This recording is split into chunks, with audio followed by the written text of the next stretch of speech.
Over the last 5 seasons of Grey's Anatomy, our next guest lived in a basement, danced in her underwear, got married in Las Vegas, shared a girl-on-girl kiss, and slept with at least 4 of her co-workers, which makes up for having no dental coverage. Please welcome Sara Ramirez.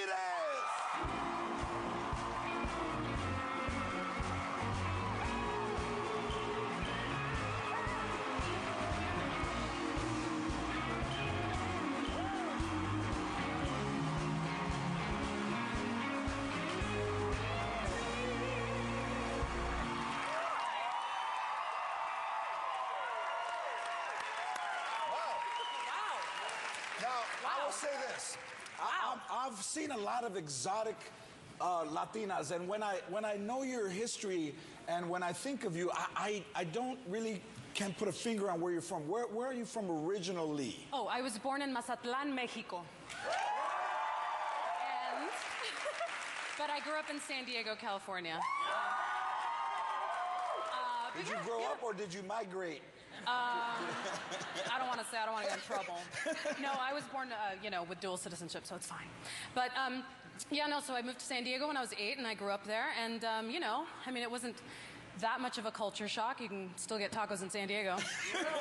It's like kind of all the same, really. So do you still visit Mexico? You still go back to Mexico? Yeah, every now and then visiting family. Sometimes, when I was younger, my mom used to take me into Tijuana to go, do some family business and stuff like that. And I loved it. I always felt like, I always call it purgatory because it's like not heaven, it's not hell, it's like somewhere in between. It's like That's not true. Mexico, it's not the U.S. It's like, you got to get back in line. You got to get back in line real soon. Now, the business, what kind of upholstery or what kind of business was it? I don't want to say. It's a secret. What was your pastries? What was your favorite thing to buy in line on the way out of Tijuana? I know, right? Chicles. It was always like the food or like the pico. Remember, it comes in a little bag and it's like salt and sugar and it's red. Oh yeah. It's kind of spicy. Yeah. Yes, thank you. Yeah, I love that stuff. Okay, so having dual citizenship, and then you go to New York, but you go to Juilliard, which is it's very prestigious. Yes. How does that happen? I auditioned and then I got in. I don't know. But yeah, no, it's great. It's what you make of it. And I moved to New York when I was like 17 and it was wonderful. And Juilliard kind of, they accept a lot of people from all over the country, but also all over the world. And so it's kind of a mishmash of cultures. And I had a great experience there. Some would say I was a bit of a golden child. I got really great roles and kind of pissed some people off in my class, but that's okay. I got cast as like, the lead whore, and it was very upsetting for them. But what was really great was I was the lead whore who sang. Right. So, they appreciated the fact that I could sing, so that was nice. And I was pretty much drunk the whole year, so, the whole first year, I don't really remember a thing. Hell, I was like far away from my parents. I was like, woo, freedom, I can do whatever I want. Wait a minute, a Latina who wasn't 21 and started drinking? When does that happen? Okay, great. I'm gonna get a phone call about that. Now, where did you stay? Did you stay? Were there dorms, or how did you find living? Well, the first 2, they offer you dorms while you're there the whole 4 years. But I chose to move out after the second year, and I went looking through the Village Voice, which is like this newspaper in New York, and it's for free. And so you look it up, kind of like Craigslist, old school Craigslist. And so I found a couple of places, and I moved out. I moved in with this one woman who, I kind of checked out her place. It was huge and it was beautiful, and I had a room in her apartment, and, then one day my computer went missing, and then I started looking around her place, and I found that there were other roommates, and we were like, oh, hi, who are you?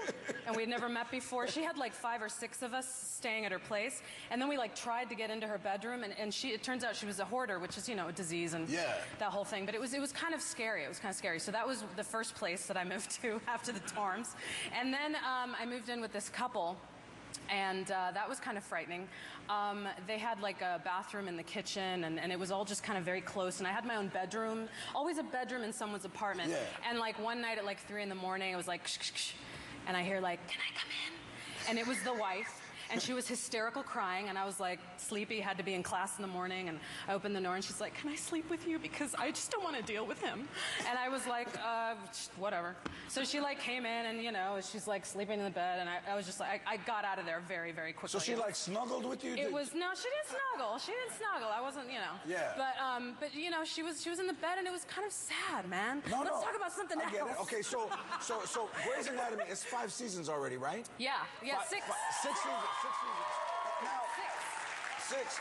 And it's been a huge hit since the first episode. So congratulations, yes. Thank you. How does that come apart along, like to get a part like that? Where did they see Okay, you? well, so I was in New York, and I was in this show called Spamalot, this musical based on Monty Python's The Holy Grail.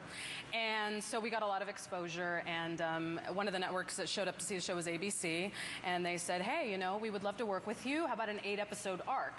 And as an actor, it's like really unknown to have that kind of presented to you, and I was like, absolutely. So they said, we'll send you some DVDs of the shows that we have, you know, coming out, and some shows that are already on the air, and you let us know. So I loved Grey's Anatomy. I was a huge fan already, and so I said, you know, I watched all the DVDs, and I said, you know, Grey's Anatomy is my favorite, and so they said, all right, so we'll fly Shonda Rhimes out, who's the creator of Grey's Anatomy, and so she came out to see Spamalot, and then the next morning we had breakfast, and she was like, yeah, let's work together. You're going to be George's new love interest, and that's kind of how it went down. But you weren't just in Spamalot. You won a Tony Award, so congratulations. Don't play it down. She won a Tony Award. Thanks, George. I have a list of some of the shows that you were offered at that time. You were offered Desperate Housewives, and you turned that down. You were offered Boston Legal, also at ABC at that time, turned it down. You were offered Alias, you turned it down. You were offered Lost, turned it down. Also offered this show, turned it down. Oh, did you have a show?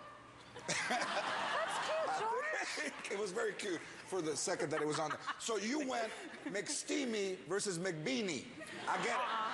Oh my God. So what is happening at Seattle Grace this season? I'm gonna keep these two. Seattle Grace this season, what's gonna happen? Blood, guts, and sex. Yes. Big A finale. lot of sex. Yeah, no.